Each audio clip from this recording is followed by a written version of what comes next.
વેપારીઓએ પહેલગામ આતંકવાદી હુમલાના વિરોધમાં સ્વયંભૂ બંધ રાખ્યું. જમ્મુ અને કાશ્મીરના પહેલગામમાં થયેલા આતંકવાદી હુમલામાં નિર્દોષ પ્રવાસીઓના મૃત્યુ બાદ દેશભરમાં રોષની લાગણી ફેલાઈ છે. મોરબીના વેપારીઓએ પણ આ હુમલાના વિરોધમાં બંધનું એલાન કર્યું છે. મોરબી ચેમ્બર ઓફ કોમર્સ અને અન્ય વેપારી સંસ્થાઓના આહવાન પર આજે શહેરના મુખ્ય બજારો જેમ કે પરાબજાર, તખ્તસિંઘજી રોડ, સોની બજાર, ગ્રીન ચોક અને રવાપર રોડમાં મોટાભાગની દુકાનો બંધ રહી હતી. મોરબીના વેપારીઓએ સ્વયંભૂ રીતે પોતાની દુકાનો બંધ રાખીને આતંકવાદ સામે આક્રોશ વ્યક્ત કર્યો છે. આ પગલાં દ્વારા તેઓએ શાંતિપૂર્ણ રીતે પોતાનો વિરોધ દર્શાવ્યો છે અને દેશની એકતા અને અખંડિતતાને સમર્થન આપ્યું છે. આ પ્રકારના વિરોધ માત્ર મોરબી સુધી સીમિત નથી.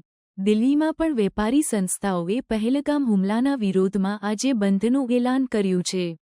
દિલ્હીના કોનોટ પ્લેસમાં વેપારીઓએ કેન્ડલ માર્ચ યોજી અને કાળી પટ્ટી ધારણ કરીને પોતાનો વિરોધ વ્યક્ત કર્યો હતો.